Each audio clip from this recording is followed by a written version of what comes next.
नमस्कार मित्रों, कैसे हो आप सब। कल कैसा रहा आपका अमृत महोत्सव।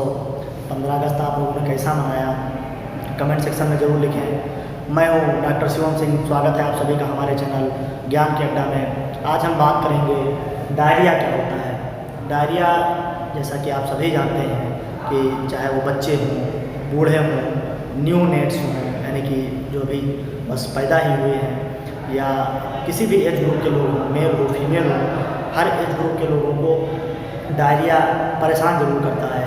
और अगर इस पर ध्यान नहीं दिया गया तो आपको क्लिनिक से, मेडिकल स्टोर से स्टार्ट करते हैं, मेडिकल स्टोर से क्लिनिक, क्लिनिक से हॉस्पिटल, और हॉस्पिटल धीरे धीरे बहुत बड़े हॉस्पिटल भी आपको जाना पड़ सकता है।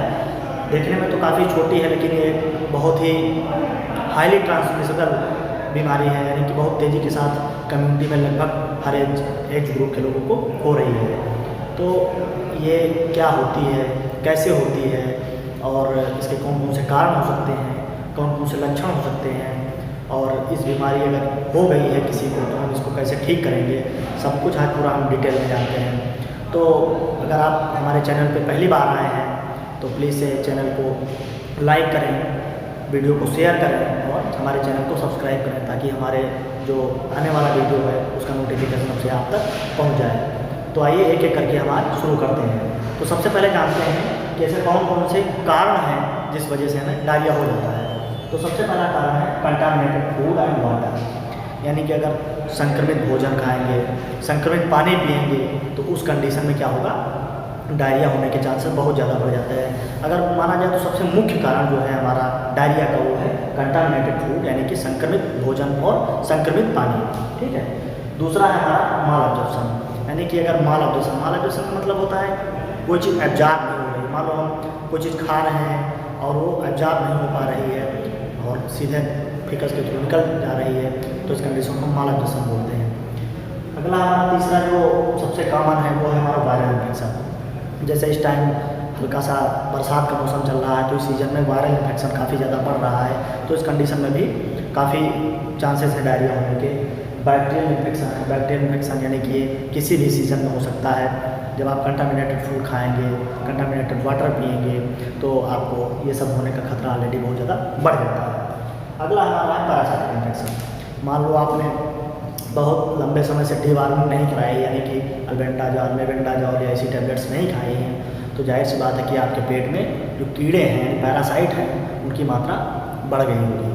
तो अब उस कंडीशन में भी जब उनकी मात्रा बढ़ जाएगी तो आपको डायरिया होने के चांसेस बहुत ज़्यादा बढ़ जाएंगे। कैसी डायरिया होगी, पेट में हल्का सा गुड़गुड़ाहट होगी और फिर आपको पखाने हो जाएंगे। अगला है आपका हाथों में सूजन। मान लो किसी क्रोनिक बीमारी की वजह से, मान लो जैसे टाइफाइड है, टाइफाइड बहुत लंबे समय से टाइफाइड चल रहा है आपको और आप ध्यान नहीं दे रहे हैं, तो ये क्या कर सकता है, इसके कारण हाथों में सूजन आ सकती है। ठीक है, जिसको हम इन्फ्लामेटरी बावल डिजीज़ बोलते हैं। एक होता है इन्फ्लामेटरी बावल सिंड्रोम, तो आप कंफ्यूज नहीं होइए, दोनों एक ही चीज़ है, दोनों कंडीशन में डायरिया हो सकती है। अगला है हमारा लैक्सेटिव यूज। तो आजकल तला भुना लोग खूब खा रहे हैं, लोगों को तला भुना खाने में खूब आनंद आ रहा है, तो ऐसे में लोगों को फीकल साफ़ नहीं हो रहा है, लैट्रिन साफ़ नहीं हो रहा है, सुबह काफ़ी जोर लगाना पड़ रहा है, तो उसके लिए लोग लैक्सेटिव का यूज़ कर रहे हैं। जैसे आपने सुना होगा लैक्टोलूज है आपका, इसबगोल वगैरह है, और भी बहुत सारे कायम चूर्ण है, पेट सफा है, ये सारे आपके लैक्सेटिव के अंतर्गत आते हैं। तो इन सभी चीज़ों का अगर आप लंबे समय से यूज़ कर रहे हैं तो ये मेन फैक्टर हो सकता है आपके डायरिया में। अगला है आपका एंटीबायोटिक यूज़। एंटीबायोटिक जैसे कि आप कोई बहुत ज़्यादा स्टैंडर्ड एंटीबायोटिक खा रहे हैं, जैसे आप सेफोडाक्सिन खा रहे हैं, या आप एमॉक्सिसिलिन, क्लेवनिक एसिड खा रहे हैं, टेट्रासाइक्लिन खा रहे हैं, कोई भी ऐसे एंटीबायोटिक्स बहुत ज़्यादा जो स्टैंडर्ड हो, अगर वो ऐसे एंटीबायोटिक खा रहे हैं तो उस कंडीशन में भी आपको डायरिया हो सकता है।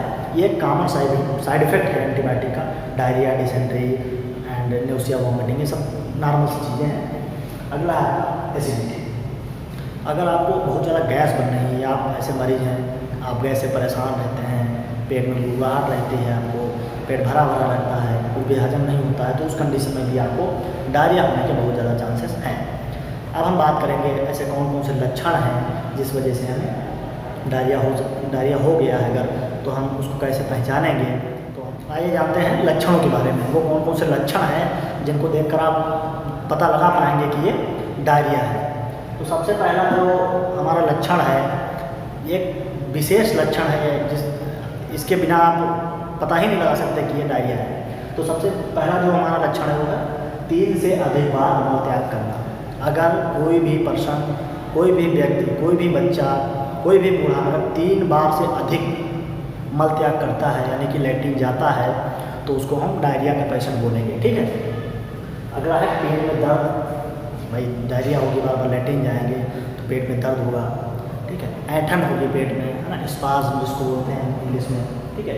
कमजोरी लगेगी, जब जाहिर सी बात है जो भी खा रहे हैं वो निकल जा रहा है तो कमजोरी आना एक स्वाभाविक सी बात है। अगला हमारा भूख में कमी, जो भी खाएंगे निकलता चले जाएगा, निकलता चले जाएगा तो हमारे ऐसा क्या होगा कि भूख नहीं लगेगी, क्योंकि धीरे धीरे कुछ ऐसी चीज़ें होंगी जो लैट्रिन के थ्रू निकल जाएंगी, इस वजह से भूख में कमी।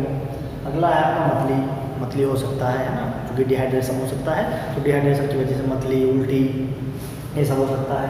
अगला है पानी की कमी, है ना, यानी कि डिहाइड्रेशन जिसको हम बोलते हैं, है ना, ये प्रमुख कारण है डायरिया का। डायरिया की अक्सर देखा जाता है कि डिहाइड्रेशन हो जाता है मरीजों को।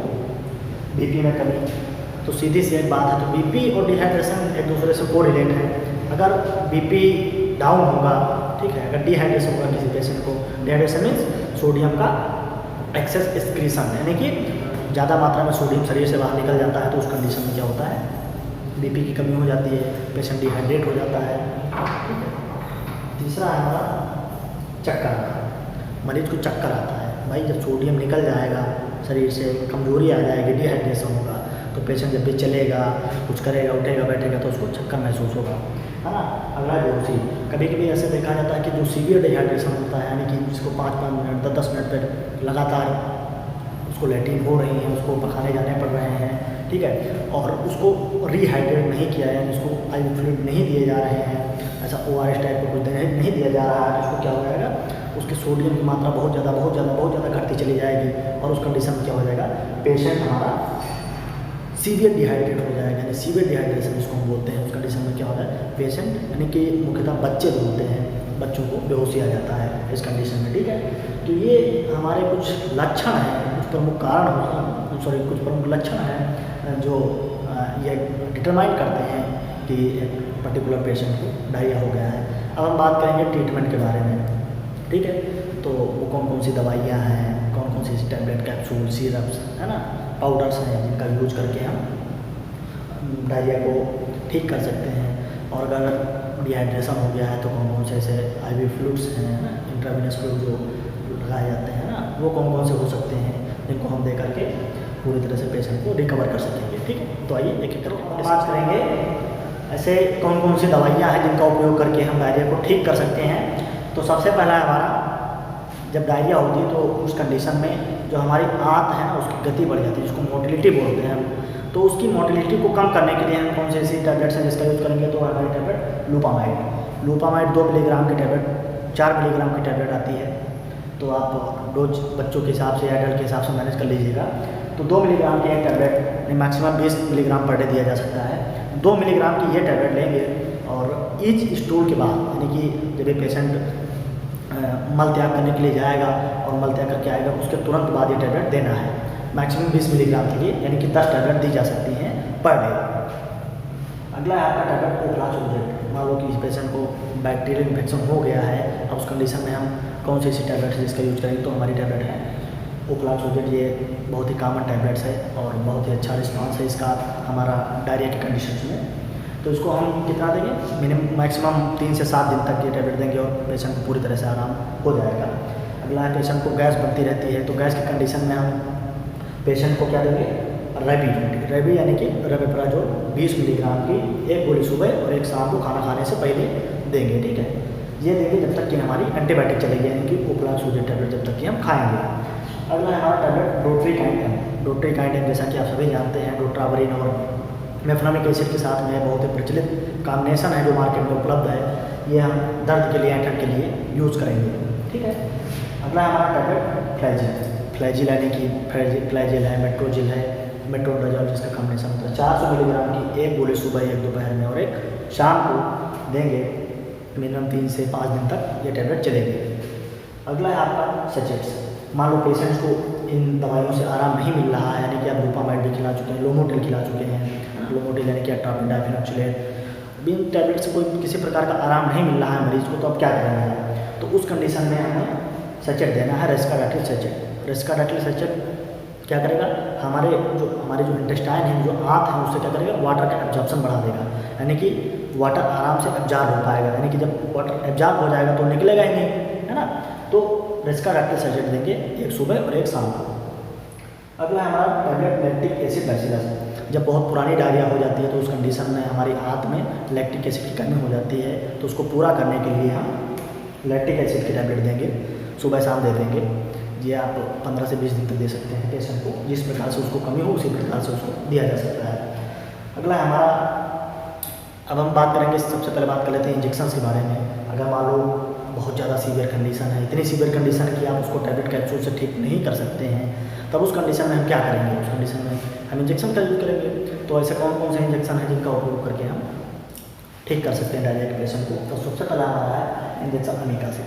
अमीकासिन जो कि बहुत ही प्रचलित इंजेक्शन है, उसका हम इसका यूज़ कर सकते हैं। तो अमीकासिन 500 मिलीग्राम का एक इंजेक्शन सुबह और एक इंजेक्शन शाम को देंगे, है ना, सीधे IV देंगे, यानी कि इंट्रावेनस देंगे।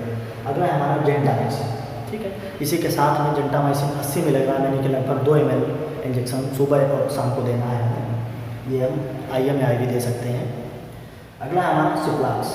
तो सिप्लाक्स इन्फ्यूज़न आता है 100 ml का, तो सिप्लाक्स इन्फ्यूज़न आप लेंगे और एक इन्फ्यूज़न सुबह और एक शाम को हमें देना है, ठीक है। लेकिन इसके साथ में ध्यान रहे कि अगर आप अमीकासिन दे रहे हैं तो इस कंडीशन में हमें सिप्लाक्स नहीं देना है, और अगर आप अमीकासिन नहीं दे रहे हैं तो उस कंडीशन में हम सिप्लाक्स BD दे सकते हैं। अगला है हमारा सुपर स्पास। तो पेशेंट को, चूँकि पेशेंट को इंजेक्टेबल ही देना है, पेशेंट पूरी तरह से एडमिट है, चलने फिरने के लायक नहीं है, तो उस कंडीशन में हम इंजेक्शन सुपर स्पास देंगे, है ना, मांस में, यानी सीधे IM देंगे पेशेंट को। SOS जब भी दर्द हो पेशेंट को आराम से दे देंगे।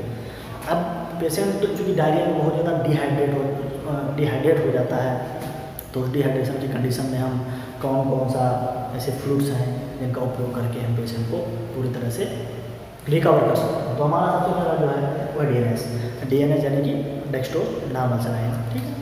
तो ये देने से क्या होगा? हमारे जो बॉडी होता है उसमें एनर्जी लेवल बढ़ा देगा, और नॉर्मल सलाइन जो होता है इसमें यानी कि नमक की मात्रा, सोडियम की मात्रा में मिल जाएगी वो, तो हमारी जो भी कमजोरियाँ हैं वो धीरे धीरे दूर हो जाएंगी।